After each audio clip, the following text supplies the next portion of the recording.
Now it's about time for our discussion zone. As I stated earlier, we will be speaking to Tina Apia, founder of Ghana Code Club. Send ram to your mama for And this is in line with mama, you know be lister. on Thursday, which happens to be International Day What you said? for Girls in ICT. So she is live with us right here, and she'll be taking us through her journey in empowering, children, and of course, their interest in empowering girls into ICT. She is live with me right about now online. Hello, good afternoon. Thank you for joining us on the Africa Daily Show. Hi, good afternoon. How are and you? Thanks for having me. I'm good. Amazing, great. So, let's just go straight. But before we get serious into conversation, just tell us a bit about Ghana Code Club. All right. Ghana Code Club is an organization that assists elementary school kids and Right. teachers with a special focus on girls Okay. to develop their coding skills. We are on a mission to ensure that every child and youth, particularly girls, have access to the skills they need to thrive in today's digital world.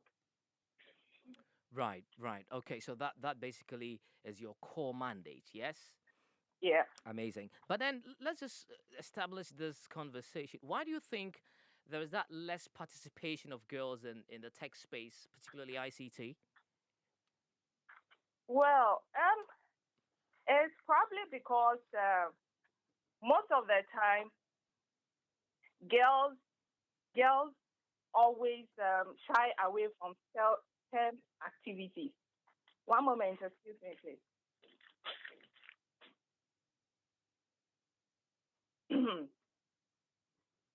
Okay, so when Ghana Code Club visits schools to offer extracurriculum activities, Right. we first of all make announcements to get people registered. But you realize that the boys always outnumber the girls in registration. We have to go a long way in asking the girls to convincing them to come to join the club. So I think it has to do with a boys' world. They think tech is for boys and not for girls. Yeah. So that's basically the issue per your own research or per the number Yeah, of people who decide to enroll onto Ghana Code Club because they feel it's a boys' space.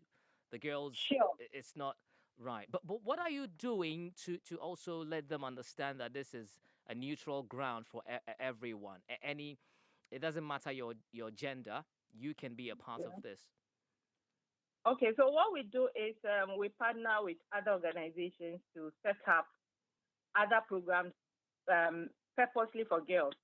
Example is the Girls in ICT initiative by the Ministry of Communication. Right. So what we do is the ministry visits different regions each year. We have designed courses that are user-friendly to allow the girls to participate. Okay. So our courses are helping at least 600 girls from each region each year. And we also have Girls in ICT solely only clubs where they attend to learn tech skills, to develop their skills. We also train, like other women who will be interested in hosting code clubs from their communities to Okay. make it easy for the participation of girls. Right. Okay. Let's talk about the numbers. Since you started this initiative, has it increased significantly, or is just by a few numbers? Well, despite all the progress that we are making by other organizations, and we also, there's still not that increment in girls participating. I read somewhere online, Adiva IT, that as of 2020, only 25% of all the jobs in the tech industry, despite women making up half of the total workforce, Mm. are held by men. So it's really it's mind blogging. Okay. Yeah. So for these girls who finally enroll or sign up to um, Ghana Code Club, Yeah. what is it like? Are they really interested in it, or it's just you just decided to get them on board to encourage them now? Do they come in voluntarily? It's only a few that come in voluntarily. Okay, Most of the time, you have to do a lot of convincing, especially if it has to be a paid program. You don't get them registering at all. It's right. just a few who are interested. Mm. And when you convince them to come, they realize we begin with a beginner friendly approach. So they Okay, realize that this is interesting and we know where girls focus are. Example like the designing, we just don't start with the serious programming where they see syntaxes and shy away with. okay, We will start with the designing, example web designing or the animation aspect. okay. Okay, so those are quite friendly for them. And then you those who start with us actually try or like to complete. Other Mm. people think programming or coding just has to do with syntaxes, and they are not ready for that at all. Right. Okay. So on the 22nd of April is International Day for Girls in ICT, and that is the reason why we're actually, delving into conversations So, surrounding girls in ICT. Let's also talk about competitions, girl-centered competitions. Do you also think it plays a part in a sense that, for instance, for an example is beauty pageantry, where the ultimate yeah, prize is, maybe a trip to Dubai, you get a car, you yeah, get this, and all those flashy prizes. But when it comes to educational, centered programs or yeah. competitions, I mean, the ultimate prize is a laptop, maybe. I mean, Sure. the tops you can get Yeah, is maybe call credit, 1,000 Ghana CDs call credit, and that's all. You're good to go. yeah, you're right. What are you also are you also putting on structure that would also come up with a very encouraging prizes to these young girls, because from what you've said it seems Yeah, it's not really taking shape the way you planned it to be. exactly. Yeah. I Yes, I sent a proposal, for instance, to the Ministry of Communication, since they have started this Girls in ICT initiative. Right.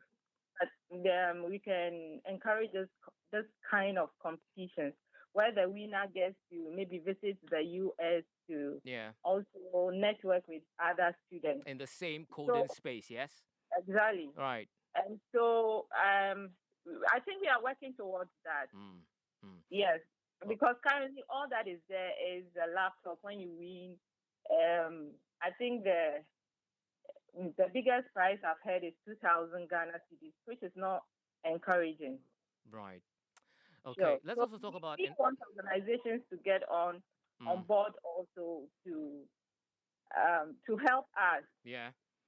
with all these advertising prices Mm. to encourage girls. Okay, so girls who enroll to the Ghana or sign up to Ghana Code Club, what Yeah. the basic tool that you would need, I believe, is a laptop or a computer.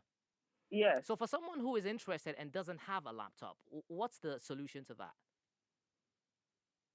Well, when you enroll, Mm, normally we deal directly with the okay. schools or communities that has ICT infrastructure.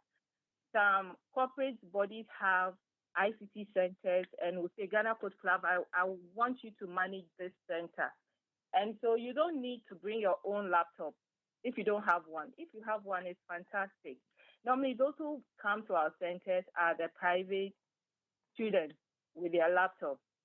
So, but when we go to schools, they use the existing ICT center to Mm. learn. So as an individual girl, if I'm interested in code and I do not have a laptop, I can't walk in Ghana Code Club to sign up and hopefully with Yes, to see if I yes. could get. Can I do that? Yeah, you can. We have centers in the Ashanti region, Mm. Jamasi precisely. We have in Takwa, put up by the ATC Tower, American Tower Company. Yeah. So we manage it. They can just walk there and Sign up. enroll themselves. So, Sure. and clearly, maybe you would need some lessons at home as well, but you don't have a laptop. Does If Ghana you Code need, Club provide stuff like that? Yeah, when you are home and you Mm, don't have a laptop, mm. then you can't learn because you need to get online Okay. to join. Right. So when Okay. you are home far away from us, then without laptop, there's no way you can learn. Absolutely. And looking at your entity, how do you operate? Talking about, how do you function? Is it an in-house, fund generation, or you get, support elsewhere? Well, it's both. Mm-hmm. So our flagship program is for kids. Okay. What we yes, so we just walking to schools to start code club is actually our own mandate. We just go there with the volunteers to start teaching. But then there are some other international programs we partner with. Example, the code.org, that's the Hour of Code, Africa Code Week. With those ones, we need funding so that we can reach the rural areas.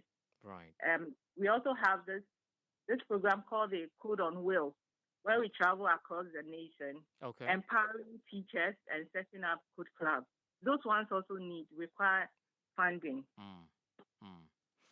All right, very interesting. We're speaking to Tina Apia, founder of Ghana Code Club, and this is to mark the upcoming 22nd of April. Talk about International Day for Girls in ICT. I have my colleagues in the studio. Okay, I believe they do not have any question for you, but uh, let's just wrap up the conversation. Okay, okay, I have one of my colleague, and she has a question for you, Mami. You're on. Hello. Hello.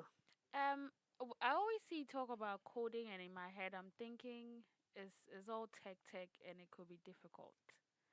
So Yeah. I want to ask, how difficult is it to learn to code?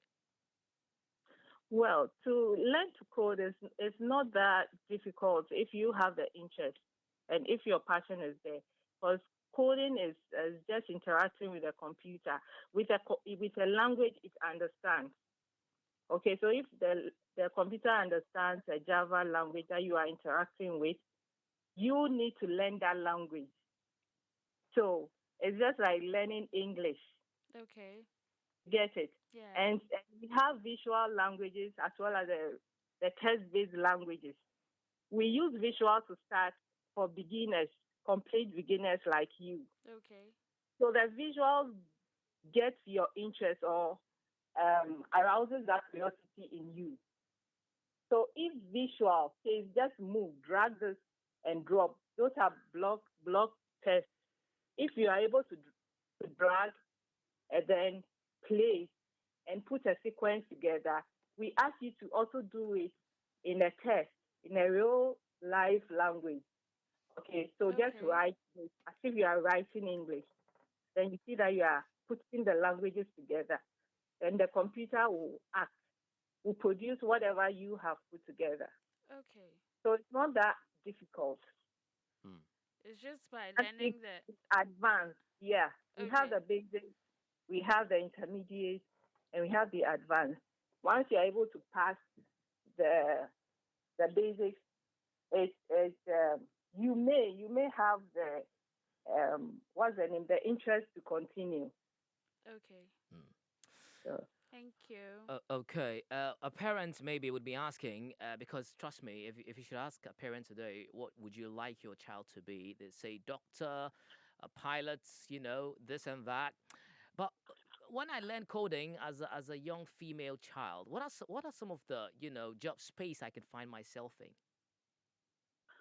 hi. So um, information technology is one of the fastest growing industries Mm, in the world. right. And technical innovation will play a critical role in almost every sector of a nation's development. Right. So if you learn coding, you could end up at a telecom center. Okay. You could even end up supporting a farmer, a local farmer, Right. because you're going to create the apps and give him that support he needs to thrive Mm, as a local farmer. So every industry now, mm. almost every industry needs someone with a technical know-how. Okay. In ICT, Yeah. let's zone it down to females. How important it is for females to be more involved in IT. so we can wrap up. All right. So, like I was saying, technical innovation plays a critical role Mm, in almost every sector now. right. So, as the underrepresentation of women is on the high, Right. we actually need women to fill that gap. Okay. Yes, to also be able to solve problems. Okay. If we add up to the guys, I think it will get the interest of girls at early. If we get the interest of girls at early age, I think everything will run out well. All right. Okay. Thank you Yeah. very much for joining us on the Africa Daily Show, and we hope to establish contacts in the future as well.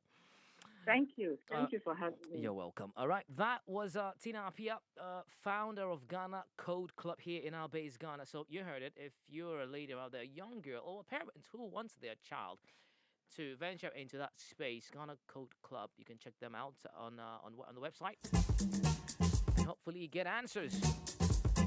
Okay, let me bring in my colleagues here so we can have our in-house discussion, then we can proceed. The show is Africa Daily on Africa Global Radio. I am Barry Musa. Hafiz is going to sit right here. Hafiz, Barry, what's up? Ade. Good. ICT. Mm. Did you ever had any interest in, ICT growing Oh, up? yeah. Really? Sure. Which part? Typing. Back in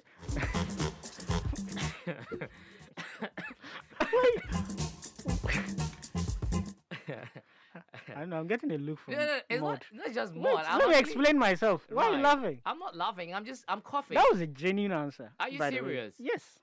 And let me tell you the backstory. Okay. Because I started as a kid. Back then, laptops weren't a thing. Wasn't that- okay? yeah, it So wasn't, you yeah. saw someone that had a desktop. It was As a it was god, huge. as a Exactly. semi-god. It was huge. Right. Yes. I remember even to access the internet, you would have to you had It to was go a and big pay. deal. Yeah. It was a big So it deal. wasn't easy. Mm.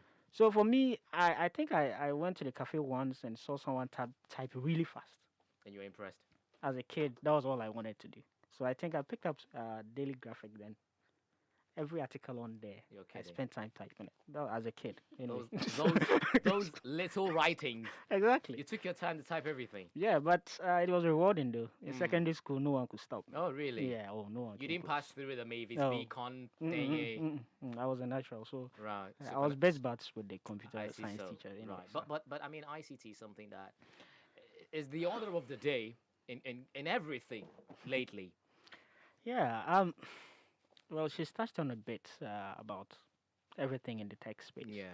And one angle I want to pick it up from is, companies and especially tech companies that, and I think gradually with the constant drumming of this whole issue, some companies are beginning to realize that there is a huge, Gap. there's a situation there, there's a gender disparity issue there Yeah. when it comes to women in the tech space, and because I mean we've seen, but then in trying to address the issue, some have actually adopted a situation where they are like, okay, let's just provide a women quota. So it has ended up creating a situation where you have, some companies actually bringing on board women, but the whole idea is just to check a box and Yeah. not exactly look for new perspectives on ideas. Okay. The whole thing is just okay. Well, we've brought on women.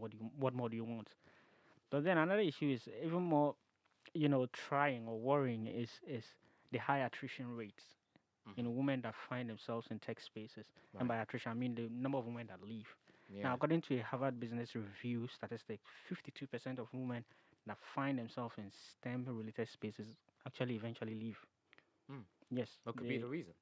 exactly. So they've given a number of reasons. They've gone into research, and one we've talked about a lack of encouragement. A lot of Okay. the young girls are finding themselves in such spaces eventually move out because there isn't enough encouragement to stick in They there. even get mocked by their friends Exactly. sometimes. Some of them, look, they'll tell you they attend workshops, networking, seminars, and everything, and it ends up feeling like a frat club or a frat party.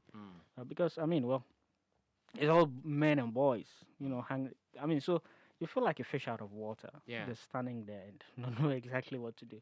So you feel isolated, basically. So it boils down to the usual unresolved issues of sexism around the tech Yeah, industry. right. And lastly, there's the media bit as well. Okay. Yes, because I mean, if you watch the way women in science spaces are portrayed, even in the media, it's different. They are portrayed as weirdos, even in Yeah, movies. I yeah. don't know if you caught the HBO hit sitcom, The Big Bang Theory. Yep, Yes. yep. So if you watch the Sheldon's series girlfriend. Sheldon's girlfriend, Yeah, Amy. she's very nerdy. She speaks like a robot. She's the scientist in there, but I mean she's portrayed as the weird one. Yeah. And there's this other girl, Penny, and Mhm.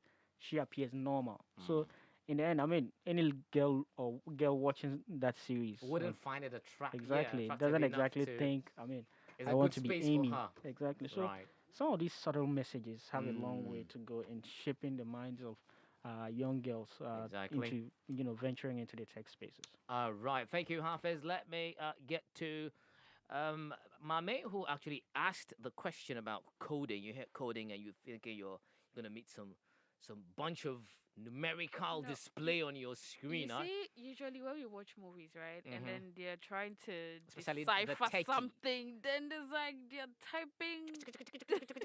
It's not about the typing. It's like you watch the screen and you're like, what's What is going yeah, on? right. And it's in it displays in the form of what you call is it the MS DOS?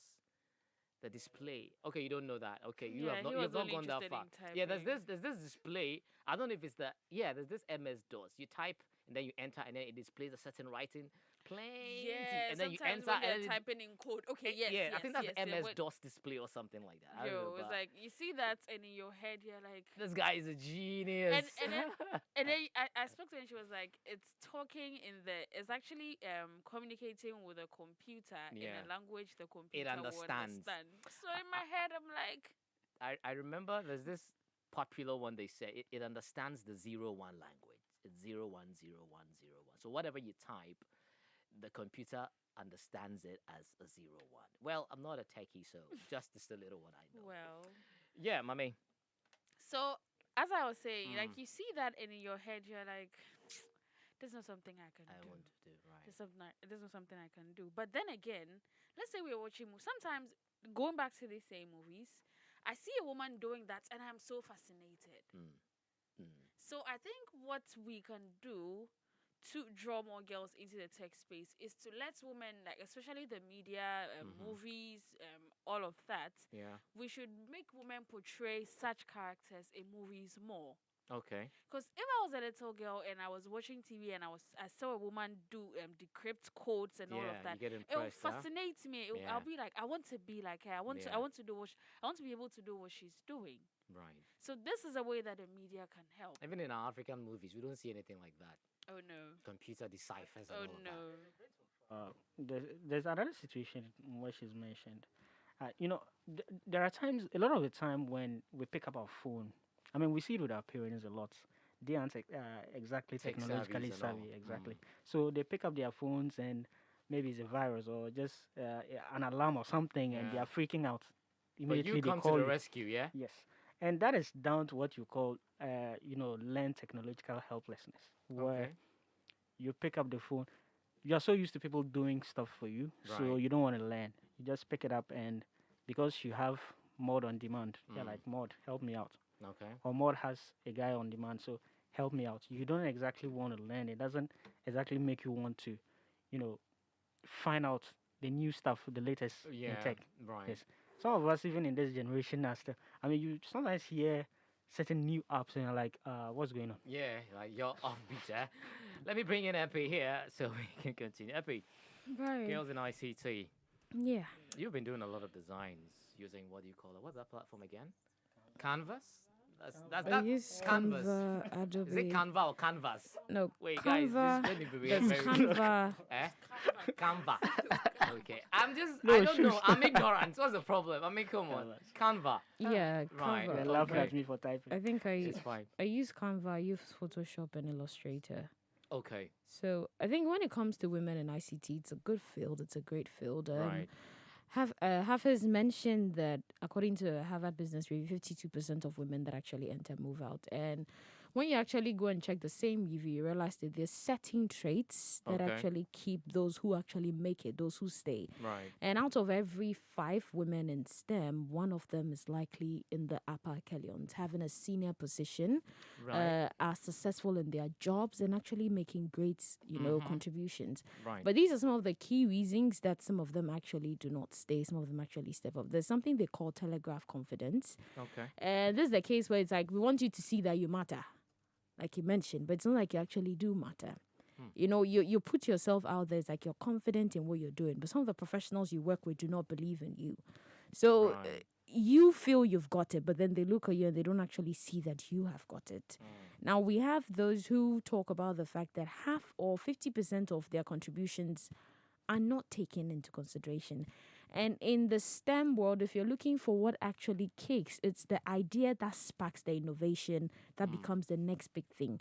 And if these women are actually bringing up ideas and suggestions, and then you're not necessarily picking it and you're always like shutting them down or overlooking it, Yeah. sometimes it's so interesting the way they find interesting ways to overlook your comment or just downplay the importance of the comment these women make, and then listen to what the men actually have brought to the table. Right. So I feel it's about creating a conducive place for them. Yes, we want to see you at the table, but how is the Make it table like? easy. It's not about making it easy. It's about making it a way for them to feel they are accepted. If you have to make room, if you build a house and you want to say, okay, I'm opening it up for people who are incapacitated or people who are, let's say, disabled in a way, then you should have certain facilities Right. that consider those things. You can't say that you're bringing somebody who probably sits in a wheelchair to your house and then you've just made it stairs. How do you roll that up when you can actually do something like a slide up? So if you're going to make room for that, make room properly. Don't just bring them in and not create the conducive atmosphere for them. If they make suggestions, listen to it. Consider it, Let's right. try it out. The same way probably the men could bring, it could work, it could not work. So why don't you give the same consideration to their ideas that they bring? But that's actually not the main thing I want to talk about. I actually want to look at some women who in this COVID-19 time have used their work in STEM to actually do some things. And we're talking about African women Okay. who will help fighting against the COVID-19 using STEM. So the first person I want to talk about is Joyce Ngoy. And she, together with her team of scientists at the West Africa Center for Cell Biology of Infectious Pathogens and the Noguchi Memorial Institute for Medical Research, that's here in our base, Ghana, Right. they were actually responsible for the successful sequencing of the genomes of the SARS-CoV-2. I think Okay. we spoke about that Yeah. here. Sometime Yeah. back. Right. We spoke about here on the show as well. Now, we also have Joyce happens to be a Kenyan molecular biologist. Yes, and she's also an expert in several generation sequencing platforms like genome sequencing. So Okay. this is like correct science, Ankasa. It's not the science we did in school. Well, that's where the basics begins, I believe. Well, the next person is from Cameroon, and she is Elodie Nonga. Elodie Nonga, and she with her team at WeTech, which is Women in Entrepreneurship and Technology, Okay. have developed a chatbot they call Sandra. Right. Yes, Sandra Cove Infos 237. It Yeah. helps. There's a lot of. Yeah, it helps the Cameroonian public in their fight against COVID-19 with rapid diagnostic tests. Okay. Yeah, so that's something. It's an interactive chat too, and it's easy to use. It's also convenient, and Sandra actually allows people to do a rapid test. So you can come if you feel like the way Maud is feeling. You Yeah. go do the test, and then you can get your answers. Okay. I think there's a whole lot more on that That's list quite- of yeah. yours, but we would like to put it right here and continue because we are running out of time. But great list. I believe we would continue. We should have those on our website so they can actually go preview. The show is Africa Daily on Africa Global Radio. Wrap up, Epi, so we can move on. Well, the last person I want to talk about, due to time, we have Sibongile Mongadi, and she's from South Africa. Okay. Now, she's the founder of Ukamba. It's a South African company that's using 3D printing technology to produce the low-cost prosthetic limbs. Okay. And yes, she has actually redirected all her company focus to manufacture 200 3D printed protective masks. Now, what they originally did was produce the prosthetic limbs, but then due to COVID, they decided to, okay, let's move into 3D printing of the protective mask. And that's what they're doing right now. This, they are supplying to the frontline workers Okay. in South Africa. Great. Thank you, Epi. Well, let's wrap it up with Mame. Yeah, I also wanted to say, since we are talking about girls in ICT, and it's ICT. not women in ICT, I think our Right. teachers in the schools, our ICT teachers in the schools can do better. Okay. Because when you go to school, let's say it's time for ICT, if we go and then there are computers, we have like a few computers, Right. you see, they say the guys should go first. Or sometimes we go to ICT Gender class and bias, the eh? girls aren't really paying attention, and it's like they won't put pressure on Or- a female to pay attention in ICT class like they would a male. Okay. And I think that is something we should stop. Well, talking about who goes first is about limited infrastructure, I believe, inadequate. So let's But- make everybody I mean, have yes, access to one computer, one pupil. There's actually a study on that, where this whole gender thing comes from. And before, when we had computers that could fill a room, Yeah. this whole issue wasn't a problem. But it started in the mid 80s to the 90s, where we started having personal computers, where Okay. in the homes you now have parents that would own a personal computer, but would rather the boy child sit behind the computer rather than the girl child. And so it picked up from there. Okay, let's change our ways from home. They say what charity begins at home, right? So let's change accessing to computer from our various. Okay, thank you very much, guys, and of course, thank you very much, our dear listener.